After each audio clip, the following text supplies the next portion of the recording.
All right, guys, we're gonna start a new series.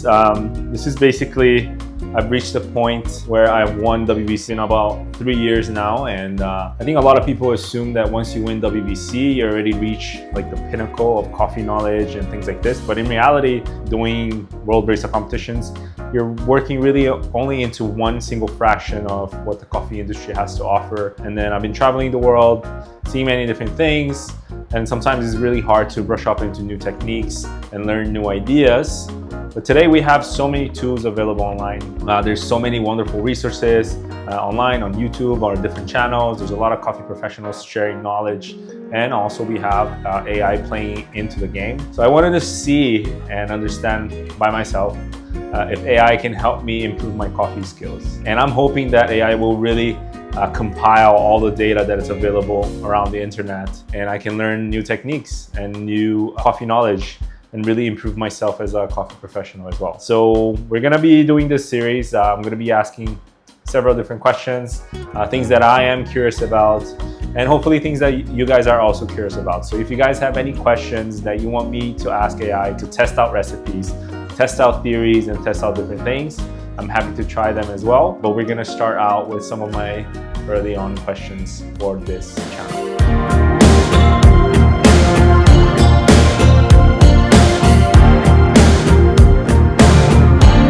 Okay, so obviously I do know how to make filter coffees. Whenever I'm doing different events around the globe, I'm always doing filter coffees as well. I think one of the biggest questions that I have in the coffee industry today is how I can bring more approach into coffee making and more general coffee consumers or own baristas or own coffee consumers. So we're going to start with a very simple question today for AI, and it's going to be what's basically the ultimate V60 recipe. There's so many professionals out there that have developed multiple recipes in the market. There's a lot of beautiful content creators that made different V60 recipes.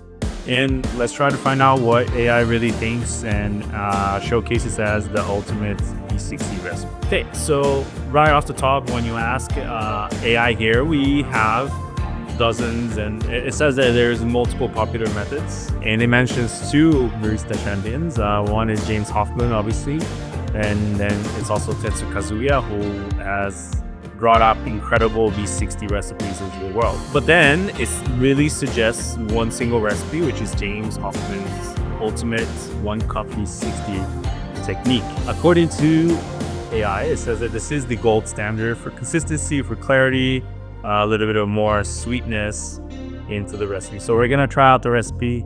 Let's see if we can get the same nice results as James Hoffman would. So recipe overview. This is a classic recipe of 15-gram medium to fine grind setting, 250 grams of water, and a temperature of 93 to 100 degrees. So we're gonna do a 1:16 ratio, and it says a total brew time of 2 minutes 30 all the way till 3 minutes. I really like how it kind of gives you a step-by-step already for us to try. And we're gonna start with step 1, which it says rinse your paper filter with hot water, remove the paper flavor, and it helps heat up your dripper. So that's what we're gonna start doing. My kettle here is at 93 degrees.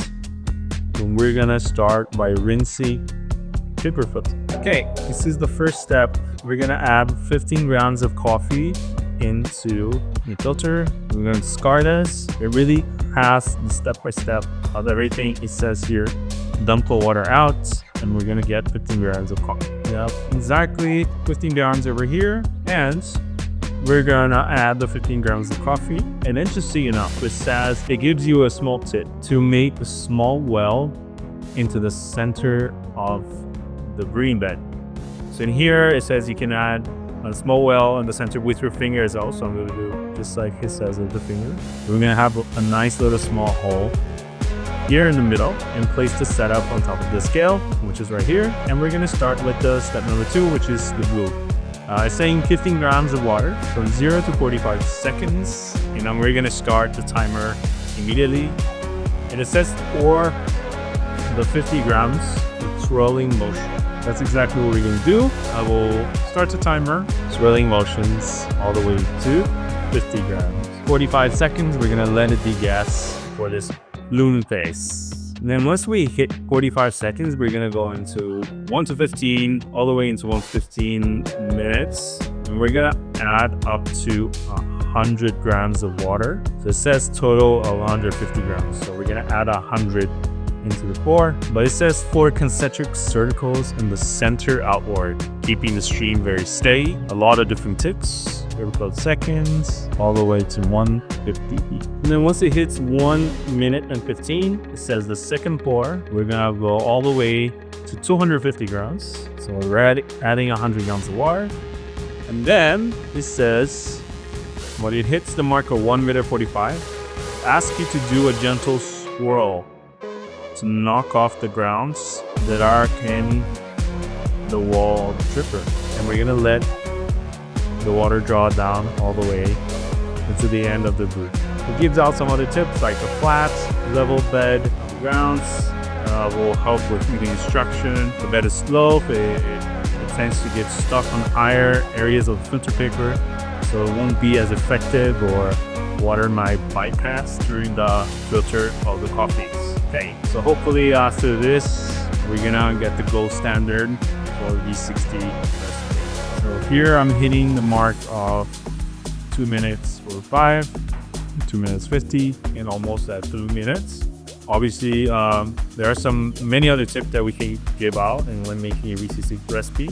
We're gonna first try this out, and then hopefully I can give a little bit of my take of what are some of the other things that could be improved and what or maybe not improved, and see how the coffee will taste. It gives out quite an even flat base of the extraction of the grounds right here. So I guess we executed quite a good amount, but we do see a lot of the fines still stuck into the wall of the V60.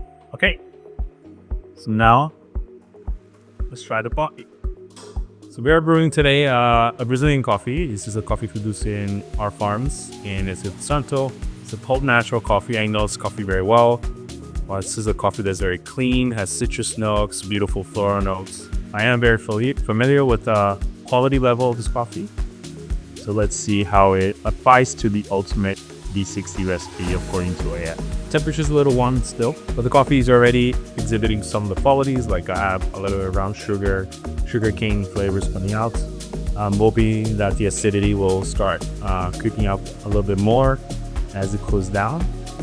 But I do get a pretty consistent and nice clear flavor notes and nice sweet notes of the food. There's some like green tea and a little bit of more delicate herbal notes, a little bit of floral notes, which is quite nice. But overall, clearly it's a very consistent, very nice recipe for V60, but I cannot really say this is the ultimate V60 recipe. Like I mentioned, there's a dozen different popular methods or different recipes when brewing V60, but I do feel like there's still a lot of variables that are lacking when we're talking about making the ultimate V60 recipe in itself. I do understand that the filtering recipe here, it gives you a good starting point for someone who is trying to make a fairly decent and consistent V60 recipe at home.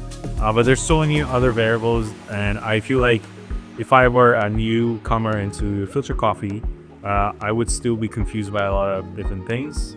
But definitely a very good starting point for coffee brewers at home. The coffee is very clean, is a lot of sweetness, and has a beautiful consistency to it. But I think obviously there's a lot of variables, and when you think about obviously the type of filter paper, I'm not using traditional V60 filter paper. I'm using a Abaca from Cape here. The type of V60, different qualities of water, different qualities of coffee as well, like what kind of coffee you can use, what kind of grinder you can use. I feel like there's still a lot of information missing if we really think about the ultimate V60 recipe. I think there wouldn't be an ultimate recipe in itself, which is, I think, one of the most beautiful things about coffee, right? There's so many variables, but there's also no ultimate right answer. The reality is that you can mess with so many different variables and really bring out the best out of the coffee brew with many different ways. So let's try to explore these in different methods as well. I hope you guys enjoy this initial content, and we're gonna start exploring some deeper questions and some deeper techniques about making coffee.